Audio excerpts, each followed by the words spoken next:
วิทยุแห่งประเทศไทยจังหวัดแพร่ 91 เมกะเฮิรตซ์ ให้ความรู้คู่ความสุข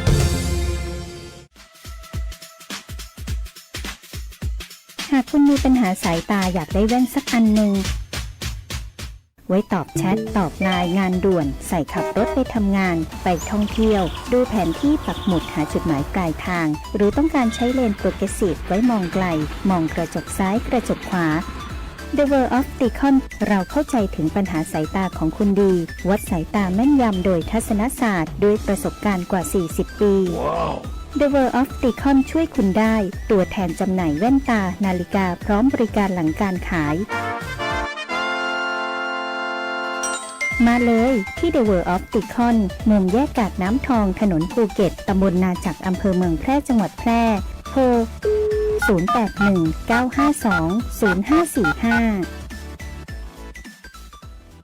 เทศกาลเดินทางจะใกล้หรือไกลความอุ่นใจต้องมาก่อนขึ้นเครื่องลงเรือเดินทางไกลบาดเจ็บกระเป๋าหายบัดต้องวันใจเพราะมีประกันภัยคุ้มครองสบายใจได้ทุกทริปแค่3 ชอติดใจสำหรับคุณเช็คชัดชัวร์เช็คกรมธรรม์ประกันภัยการเดินทางให้พร้อมชัดเจนกับเงื่อนไขกรมธรรม์และความคุ้มครองชัวร์ได้เลยหากมีกรมธรรม์ประกันอุบัติเหตุการเดินทางที่พร้อมบริการฉุกเฉิน24 ชั่วโมงชัดทุกเช็คชัวร์ทุกทริปสายด่วนคปภ1186คปภคุ้มครองผู้ทำประกันภัยคุ้มครองคุณ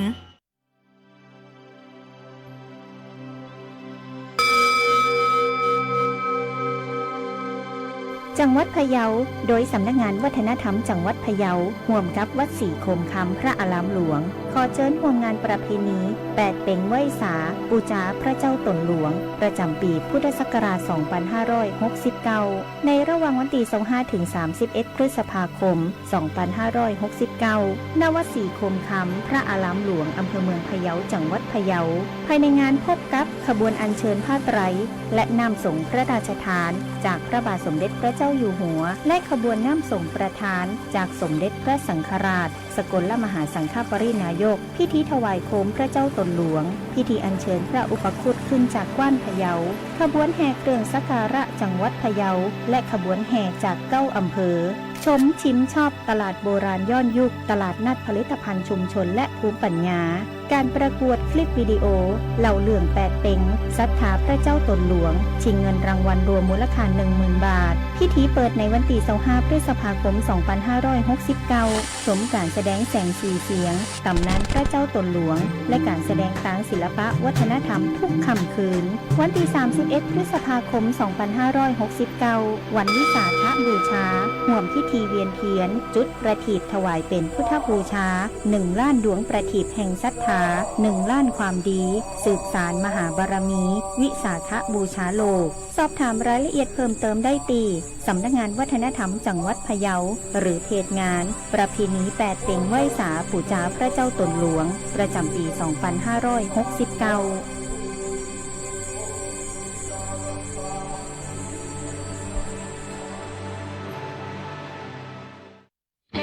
คุณกำลังเผชิญกับปัญหาหนี้สินอยู่ใช่ไหมอย่าเพิ่งหมดหวังทุกปัญหามีทางออกธนาคารแห่งประเทศไทยมีคำแนะนำและข้อมูลที่เป็นประโยชน์ที่จะช่วยคุณจัดการหนี้ให้ถูกวิธีหากต้องการคำปรึกษาทางการเงินโทร1213แล้วกดต่อ99เป็นหนี้ต้องแก้ไขเริ่มต้นใหม่อย่างยั่งยืนย้ำอีกครั้งธนาคารแห่งประเทศไทยโทร1213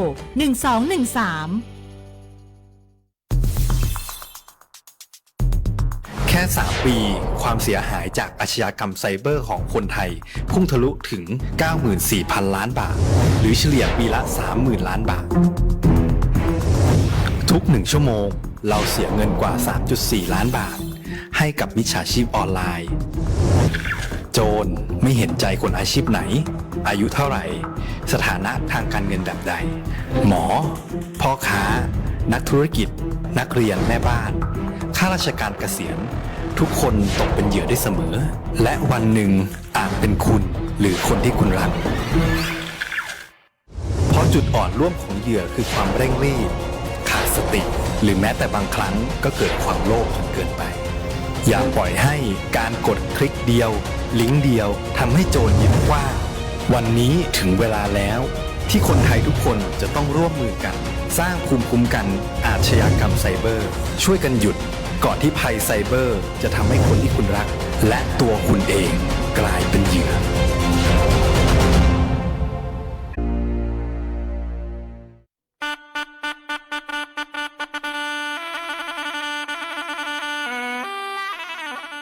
รู้หรือไม่ว่าเหนือใต้เราเชื่อมโยงกัน ภาษาเจ๊เหหรือภาษาตากใบเป็นภาษาถิ่นที่พูดกันในอำเภอตากใบจังหวัดนราธิวาสมีลักษณะเฉพาะตัวจากการผสมผสานระหว่างภาษาสุโขทัยโบราณภาษาใต้และภาษามลายูภาษาเจ๊เหจึงมีความโดดเด่นที่สำเนียงเนิบช้าและนุ่มนวลเป็นมรดกทางวัฒนธรรมที่กำลังเสี่ยงต่อการสูญหายภาษาเจ๊เหจึงสะท้อนได้ว่าแผ่นดินไทยเหนือใต้เป็นสายสัมพันธ์ที่เชื่อมโยงกันศาสนาภาษาวัฒนธรรมความรักความเข้าใจความสามัคคีและความผูกพันเป็นพื้นฐานสำคัญในการสร้างสันติสุขที่ยั่งยืนสำนักงานประชาสัมพันธ์ที่ 3 กรมประชาสัมพันธ์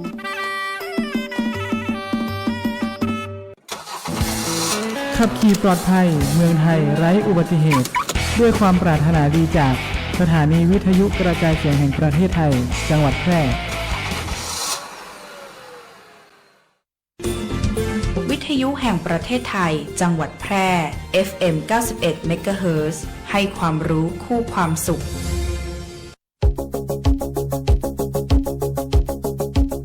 ข่าวสารฉับไวใกล้ตัวบริการทันใจร่วมแรงร่วมใจงานบ้านงานบุญประกวดราคาโปร่งใส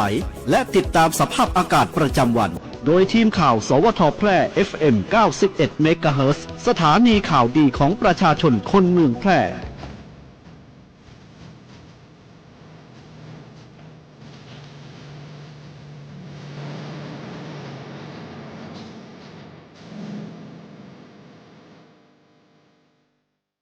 สวัสดีค่ะสถานีวิทยุกระจายเสียงแห่งประเทศไทยจังหวัดแพร่ขอเสนอข่าวท้องถิ่นประจำวันอังคารที่19พฤษภาคมพุทธศักราช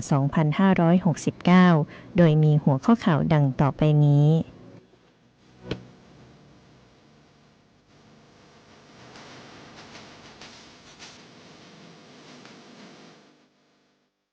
ผู้ว่าราชการจังหวัดแพร่เชิญสิ่งของพระราชทานในการดำรงชีพเบื้องต้นมอบกับผู้ประสบอัคคีภัยในพื้นที่อำเภอเด่นชัย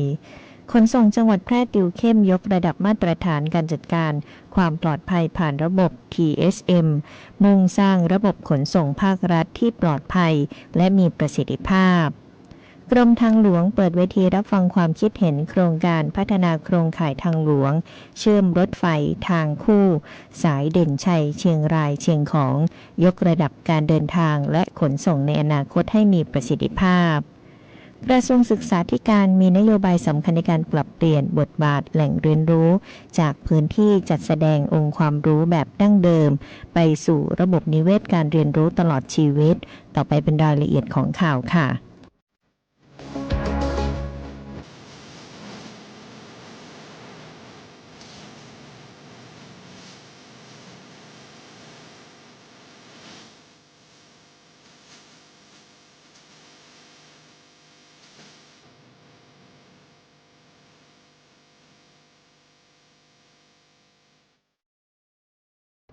ผู้ว่าราชการจังหวัดแพร่เชิญสิ่งของพระราชทานในการดำรงชีพเบื้องต้นมอบแก่ผู้ประสบอัคคีภัยในพื้นที่อำเภอเด่นชัยวันนี้ที่บ้านเลขที่253/6หมู่ที่10ตำบลแม่จูอำเภอเด่นชัยจังหวัดแพร่นายสมชัยเลิศประสิทธิพันธ์ผู้ว่าราชการจังหวัดแพร่ในฐานะประธานมูลนิธิราชประชานุเคราะห์ประจำจังหวัดแพร่เป็นประธานในพิธีมอบสิ่งของพระราชทานในการดำรงชีพเบื้องต้นแก่ผู้ประสบอัคคีภัยของมูลนิธิราชประชานุเคราะห์ในพระบรมราชูปถัมภ์ให้แก่นายธินกรเวชวิกุลผู้ประสบเหตุอัคคีภัยเมื่อวันที่6พฤษภาคม2569ในเวลาประมาณ 13:40 นาทีส่งผลให้บ้านพักอาศัยได้รับความเสียหายจำนวน1หลังสร้างความปลาบปลื้มและสำนึกในพระมหากรุณาธิคุณของพระบาทสมเด็จพระเจ้าอยู่หัวที่ทรงห่วงใยประสบนิกรผู้ประสบสาธารณภัยจากนั้นผู้ว่าราชการจังหวัดแพร่พร้อมด้วยเหล่ากาชาดจังหวัดแพร่ชมรมแม่บ้านมหาดไทยจังหวัดแพร่กิ่งกาชาดอำเภอเด่นชัยองค์กรปกครองส่วนท้องถิ่นในพื้นที่ ที่และประชาชนรวมลงพื้นที่เยี่ยมเยียนให้กำลังใจมอบสิ่งของอุปโภคบริโภคความช่วยเหลือในเบื้องต้นให้กับครอบครัวผู้ประสบอัคคีภัยบรรเทาความเดือดร้อนสร้างขวัญกำลังใจในการดำเนินชีวิตต่อไปขนส่งจังหวัดแพร่ติวเข้มยกระดับมาตรฐานการจัดการความปลอดภัยผ่านระบบ TSM มุ่งสร้างระบบขนส่งภาครัฐที่ปลอดภัยมีประสิทธิภาพวันนี้ที่ห้องพาวิลเลียนโรงแรมแพร่นคราอำเภอเมืองแพร่จังหวัดแพร่สำนักงานขนส่งจังหวัดแพร่จัดโครงการอบรมเจ้าหน้าที่และบุคลากรจัดการด้านความปลอดภัยในการขนส่ง TSM สำหรับหน่วยงานที่ได้รับการยกเว้นใบอนุญาตประกอบการขนส่งประจำปีงบประมาณ 2569 เตรียมความพร้อมให้หน่วยงานภาครัฐองค์กรปกครองส่วนท้องถิ่นได้มีระบบการบริหารจัดการขนส่งที่ได้มาตรฐานสากลโดยนางสาวดารารัตน์ดาวเวียงกันขนส่งจังหวัดแพร่ประธานในพิธีการอบรมได้ชี้ให้เห็นถึงความหมายและความสำคัญของระบบ TSM ต่อแต่ละองค์กรเป็นการจัดการด้านความปลอดภัยในการขนส่งซึ่งเปรียบเสมือนเจ้าหน้าที่ความปลอดภัยเป็นตำแหน่งที่กฎหมายกำหนดต้องมีเพื่อทำหน้าที่กำกับดูแลความปลอดภัยในการเดินรถโดยเฉพาะการมี TSM ในองค์ความรู้และเป็นองค์กรที่สำคัญอย่างยิ่งเนื่องจากช่วยแปรรูปในการทำงานจากตั้งรับเมื่อเกิดอุบัติเหตุเป็นการวางระบบการจัดการความปลอดภัยอย่างเป็นรูปธรรมควบคุมพฤติกรรม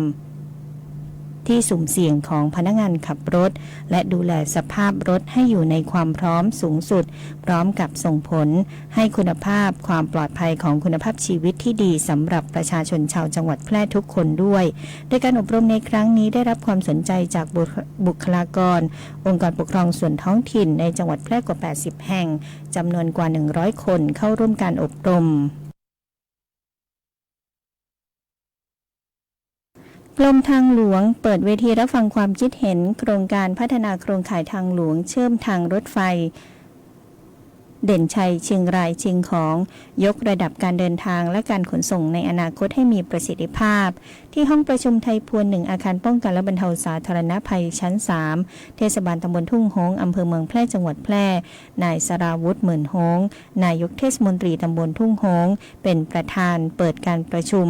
เพื่อสรุปผลการปรับปรุงในรูปแบบเบื้องต้นรายโครงการกลุ่มย่อยครั้งที่2การศึกษาความเหมาะสมในเบื้องต้นการพัฒนาระบบโครงข่ายทางหลวงเชื่อมต่อสถานีรถไฟทางคู่แนวใหม่สายเด่นชัยเชียงรายเชียงของโดยมีหน่วยงานภาครัฐภาคเอกชนและประชาชนในพื้นที่เข้ารับการรับฟังข้อมูลและเสนอความคิดเห็นอย่างกว้างขวาง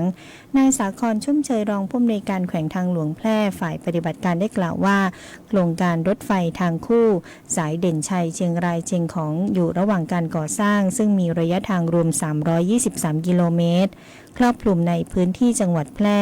ลำปางพะเยาและเชียงรายพร้อมกับสถานีป้ายหยุดรวมรถ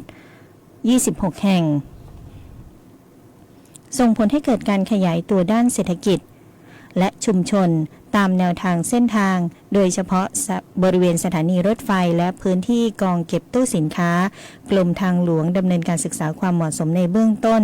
พัฒนาโครงข่ายทางหลวงให้สามารถเชื่อมโยงกับระบบรางและระบบคมนาคมอื่นได้อย่างมีประสิทธิภาพรองรับการเดินทางและการขนส่งที่สะดวกรวดเร็วปลอดภัยในอนาคตสำหรับพื้นที่สถานีแพร่ได้มีการนำเสนอแนวทางในการพัฒนา5แผนได้แก่การปรับปรุงทางแยกบ้านฝ้ายทางแยกสนามบินแพร่และทางแยกช่อแฮทางแยกกอเปาทางแยกร่องฟองและเพิ่มประสิทธิภาพทางหลวงหมายเลข1101รวมถึงโครงการทางหลวงแนวใหม่เชื่อมต่อทางหลวงหมายเลข129และทางหลวงหมายเลข1101เข้าสู่สถานีแพร่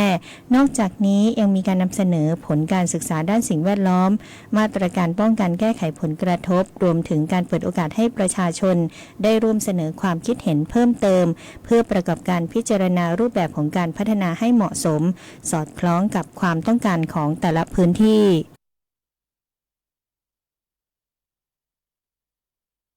กระทรวงศึกษาธิการมีนโยบายสำคัญในการปรับเปลี่ยนบทบาทแหล่งเรียนรู้จากพื้นที่ของการจัดแสดงองค์ความรู้แบบดั้งเดิมไปสู่ระบบนิเวศการเรียนรู้ตลอดชีวิต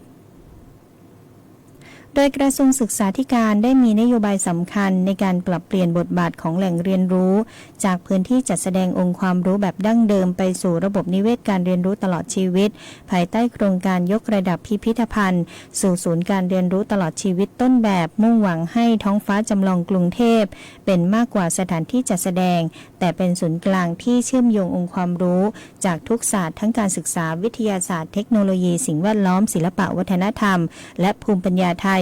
สร้างโอกาสให้กับประชาชนทุกช่วงวัยตั้งแต่เด็กเยาวชนผู้สูงอายุผู้พิการกลุ่มเปราะบางสามารถเข้าถึงการเรียนรู้ได้ทุกที่ทุกเวลาอย่างทั่วถึงและเท่าเทียมโดยในที่ประชุมได้มีการหารือกลไกการขับเคลื่อนในระดับประเทศโดยกำหนดแผนดำเนินงาน5ปีคือปี 2570 ถึง 2574 ซึ่งจะใช้ท้องฟ้าจำลองกรุงเทพเป็นศูนย์กลางต้นแบบและขยายผลไปยังเครือข่ายศูนย์วิทยาศาสตร์เพื่อการศึกษาอีก 20 แห่งครอบคลุมใน 5 ภูมิภาคทั่วประเทศโดยแบ่งการดำเนินงานเป็น 3 ระยะได้แก่ระยะที่ 1 การวางรากฐานปีที่ 1 ถึง 2 มุ่งสำรวจศักยภาพและพัฒนาหลักสูตรร่วมกันระยะที่ 2 การยกระดับปีที่ 3 ถึง 4 เน้นการพัฒนานวัตกรรมและส่งเสริมเศรษฐกิจสร้างสรรค์และในระยะที่ 3 คือการสร้างความยั่งยืนในปีที่ 5 เพื่อสร้างระบบบริหารจัดการที่มั่นคงและขยายผลสู่ระดับประเทศอย่างเป็นรูปธรรม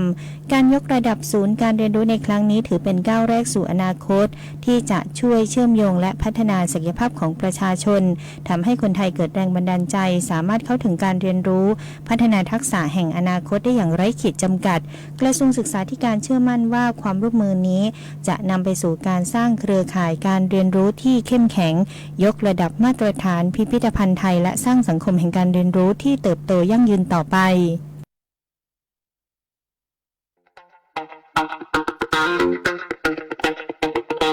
จากอาหารไทยมวยไทยดนตรีไทยไปจนถึงเทศกาลไทยและงานศิลปะไทย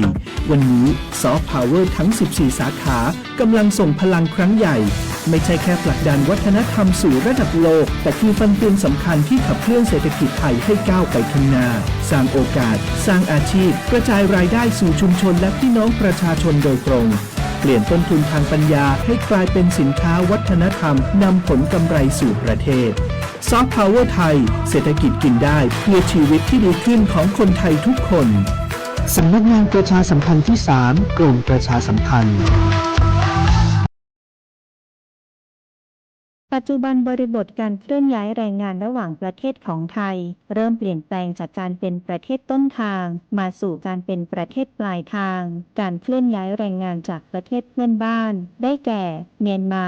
ลาวและเวียดนามโครงสร้างของประชากรที่เปลี่ยนแปลงไปสู่สังคมสูงอายุจึงมีความจำเป็นที่จะต้องนำแรงงานต่างด้าวมาทดแทนกำลังแรงงานไทยที่ยังไม่เพียงพอในหลายกิจการสำนักงานจัดหางานจังหวัดแพร่ภายใต้สังกัดกรมการจัดหางานกระทรวงแรงงานเป็นหน่วยงานหลักที่ให้บริการจัดหางานแก่ประชาชนทุกกลุ่มเป้าหมายรวมถึงการควบคุมกำกับการทำงานของคนต่างด้าวซึ่งปัจจุบันได้มีการนำระบบสารสนเทศเข้ามาอำนวยความสะดวกในการให้บริการผ่านระบบ Work Permit โดยมีกระบวนการให้บริการรับคำขอการแจ้งการทำงานของคนต่างด้าวและการผลิตใบอนุญาตทำงานสอบถามข้อมูลหรือรายละเอียดเพิ่มเติมได้ที่เพจ Facebook สำนักงานจัดหางานจังหวัดแพร่แอปพลิเคชัน LINE OA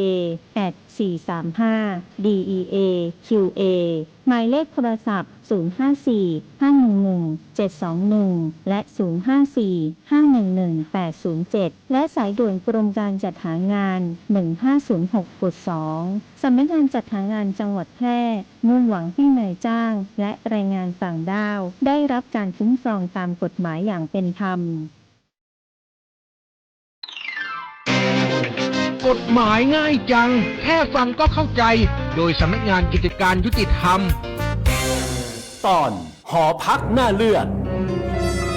โอ้ยเจ๊เก็บค่าเช่าหอล่วงหน้าตั้ง3 เดือนเลยเหรอจ๊ะแล้วฉันจะเอาเงินที่ไหนมาจ่ายล่ะยิ่งช่วงนี้เศรษฐกิจก็ไม่ดีด้วยขับวินผู้โดยสารก็ไม่ค่อยมีเจ๊จะยังไงก็เถอะ ฉันก็ต้องเก็บอยู่ดีเก็บล่วงหน้า3 เดือนน่ะมันน้อยไปด้วยซ้ำถ้าเธอไปพักที่อื่นน่ะเขาเก็บเยอะกว่าฉันอีกนี่ถือว่าฉันเนี่ยใจดีสุดๆแล้วนะเนี่ยโอ้ยตายแล้วฉันจะเอาเงินที่ไหนมาจ่ายเจ๊ล่ะเนี่ยการเก็บค่าเช่าล่วงหน้าเกิน1 เดือนหรือเก็บค่าน้ำค่าไฟเกินกว่าที่ทางการประกาศเรียกเก็บผิดกฎหมายนะคะตามประกาศคณะกรรมการเรื่องสัญญาเรื่องให้ธุรกิจการเช่าอาคารเพื่ออยู่อาศัยเป็นธุรกิจที่ควบคุมสัญญาเมื่อวันที่ 16 กุมภาพันธ์ 2561 ได้ประกาศให้เจ้าของหอพักห้ามเก็บค่าเช่าล่วงหน้าจากผู้เช่าเกิน1 เดือนห้ามเปลี่ยนแปลงอัตราค่าเช่าอาคารค่าน้ำค่าไฟค่าใช้จ่ายอื่นๆก่อนสัญญาเช่าจะสิ้นสุดลงเพื่อให้เกิดความเป็นธรรมขึ้นระหว่างผู้เช่าและเจ้าของที่พักอาศัยหากผู้บริโภคพบเห็นว่าเจ้าของหอพักมีการกระทำผิดฝ่าฝืนประกาศดังกล่าวสามารถร้องเรียนได้ที่สคบหรือสคบจังหวัดได้นะคะนอกจากเจ้าของหอพักจะผิดเพราะฝ่าฝืนประกาศแล้วยังผิดตามพรบคุ้มครองผู้บริโภคมีโทษจำคุกไม่เกิน1 ปีปรับเงินไม่เกิน 200,000 บาทหรือทั้งจำคุกทั้งปรับเงินค่ะว้ายงั้นฉันไม่เก็บค่าเช่าล่วงหน้าก็ได้จ้ะถ้าเก็บหนี้โดน2 เด้งเลยนะเราเฮ้ยหากสงสัยเรื่องกฎหมายหรือได้รับความไม่เป็นธรรมติดต่อสำนักงานยุติธรรมจังหวัดทั่วประเทศหรือโทรสายด่วนยุติธรรม1111กด77นะจะบอกให้ขอเชิญทุกท่านร่วมสัมผัสงานบุญยิ่งใหญ่แห่งเมืองแพร่วันที่ 25 ถึง 31 พฤษภาคม 2569 ประเพณีไหว้พระพุทธโกษัยสิริชัยมหาสากยมุนี ณ วัดพระบาทมิ่งเมืองวรวิหารจังหวัดแพร่ตื่นตากับขบวนแห่เครื่องสักการะสุดยิ่งใหญ่จากทั้ง 8 อำเภองดงามด้วยอัตลักษณ์ล้านนาและพลังศรัทธาของชาวแพร่ชมการแสดงมินิแสงสีเสียงตำนานพระพุทธโกษัยสุดตระการตาสุดมันกับการสาธิตแม่ไม้มวยไทยวันละ8 คู่สนุกกับรำวงย้อนยุคพร้อมดนตรีสดจากศิลปินท้องถิ่นการแสดงซอพื้นเมืองวงปีพาดตลาดวัฒนธรรมนิทรรศการพร้อมลานกิจกรรมสำหรับเด็กโซนถ่ายภาพโฟโต้บูธและการแสดงผลงานศิลปะจากศิลปินจังหวัดแพร่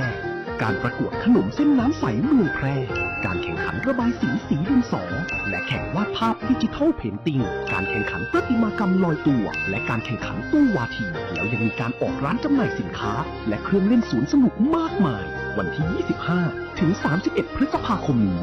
ณ วัดพระบาทมิ่งเมืองวรวิหารจังหวัดแพร่จัดโดยสำนักงานวัฒนธรรมจังหวัดแพร่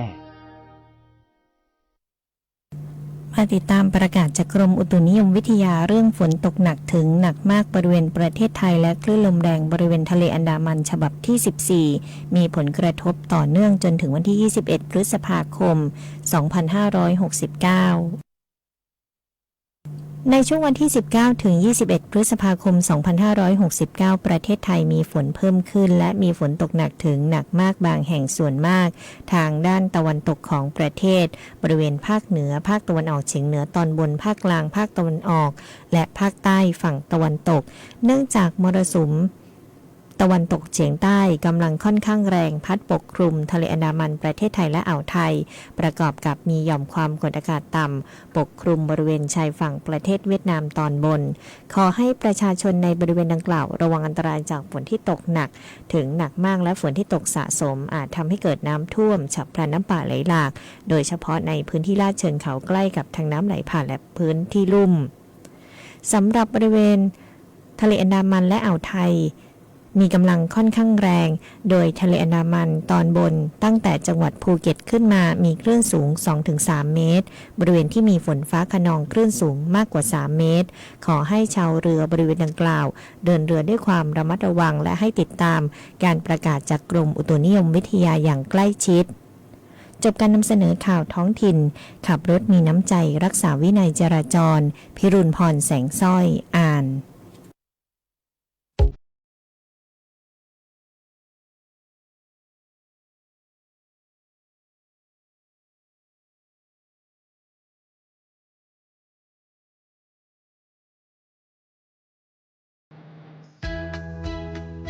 หากคุณอยากจะซื้อที่ดินพร้อมอาคารหรือห้องชุดปลูกสร้างอาคารหรือซื้อที่ดินพร้อมปลูกสร้างอาคารต่อเติมซ่อมแซมอาคารหรือจะกู้เพิ่มระยะเวลาในการผ่อนชำระไม่น้อยกว่า3ปีและไม่เกิน40ปีโดยอายุผู้กู้รวมกับระยะเวลาที่ขอกู้ต้องไม่เกิน70ปีอัตราดอกเบี้ยตามเงื่อนไขที่ธนาคารกำหนดสินเชื่อเพื่อที่อยู่อาศัยช่วยคุณได้สินเชื่อเพื่อที่อยู่อาศัยสินเชื่อสำหรับลูกค้าทั่วไปของธนาคารให้กู้ยืมเพื่อที่อยู่อาศัย โทรเลย 054-621-490-5 ทอส.แพร่หรือติดต่อได้ที่ธนาคารอาคารสงเคราะห์ใกล้บ้านหรือ LINE GHB Buddy